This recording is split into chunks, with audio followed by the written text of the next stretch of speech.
the thing that you talked about that I think is pretty interesting, and something that a part of me is a little bit conflicted on this, because I want it to happen, and that is, of course, Kuroki versus Shen Wulong. Because I think that, at least for Shen Wulong's place as an antagonist to be solid, for him to be the man to beat, like, definitively, he has to beat Kuroki. Like, he has to do it, right?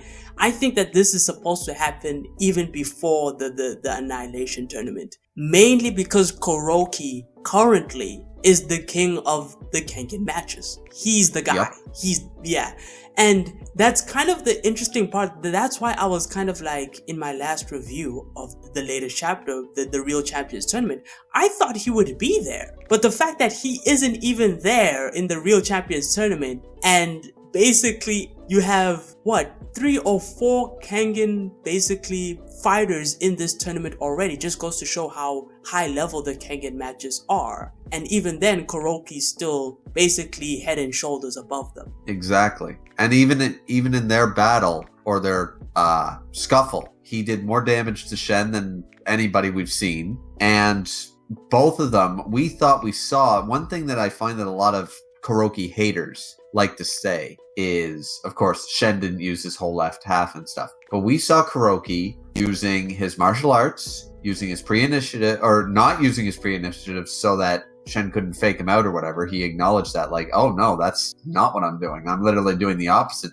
to damage you and stuff. It's like, damn, that's actually smart. So, and also he was still using his double land. But then Shen at the end of the fight says, hey, you're hiding something. You've got something. And I'm sitting there, what? He did everything we saw him ever do. What more does Kuroki have that Shen's like, no. You weren't going all out. You're hiding. You have more power. You have a new technique. You have something.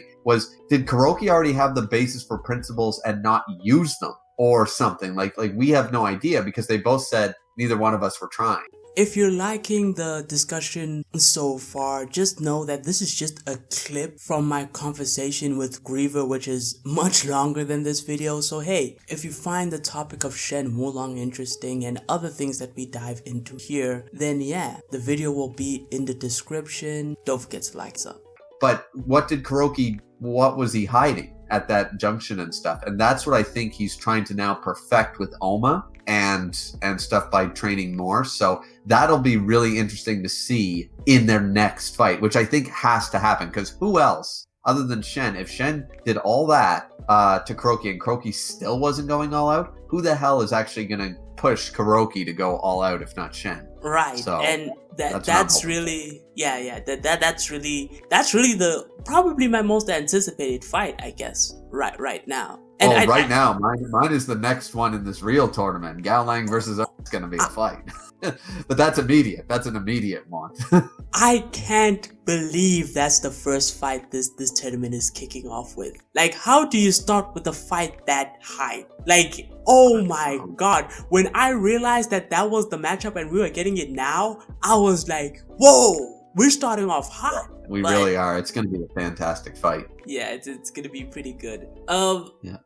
I guess the only other thing I guess I can talk about, just trying to wrap up the whole Shen Wulong point and whatever. Yep. Yeah, him basically dethroning Kuroki, I think, would cement him as the antagonist, basically. I think that's important to happen if Sandrovich actually plans on having Shen Wulong be the main antagonist till the end of the story. I think that's just important. I think they used Kuroki as a benchmark to show how to beat Shen, and have the other characters like the Omas, the Ryukis, the other characters that we expect to actually beat Shen by the end of it. Kuroki shows them the way. He loses, but he shows them how Shen can be defeated, or what to do, or something like there's a key to losing. Like, it's not, he doesn't lose or die for nothing. He shows them the way, almost. Would be the most effective, is what I think from a storytelling perspective would work. Because as you said, we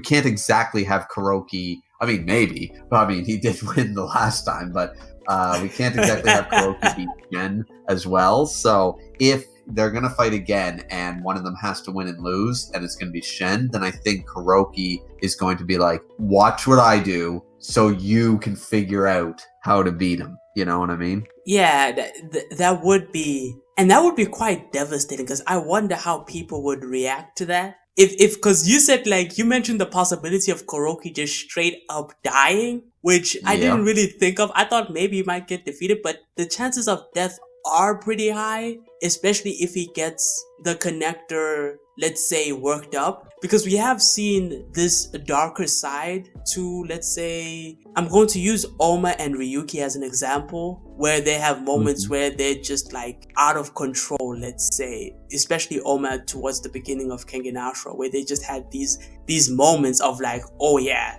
like they are going in at this point and you're just surviving now. Yep. If Shen Wulong has a moment like that and Kuroki doesn't survive it, that would be...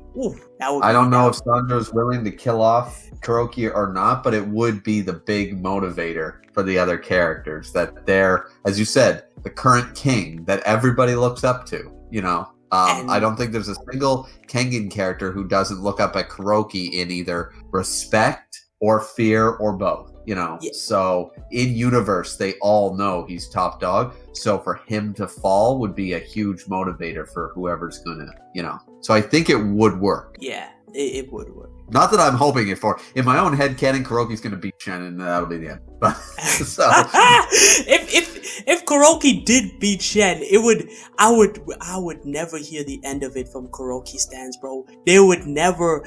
Oh my God, Kuroki fans would have a field day till the end of time at that point, bro. Yep. Because you'd have only two camps of people. You'd have people who'd be like, we always believed in the beard. The beard was the GOAT. We've told you guys for years, the beard is unbeatable. And everyone would, but then you'd have the other people who wouldn't be able to cope with the fact that Kuroki's just that cool. And they would all say the same thing. They'd all say, Sandro's writing sucks. He shouldn't have won and stuff. That's going to be the only thing. Like, you're not going to have someone who's recently going to say, look, that was a bad writing direction, but actually no one's going to be in the gray. There's going to be people who are going to say, no, this sucks, or yeah, Kuroki's that cool. There'll only be two camps. Yeah, it will be insane. It will be.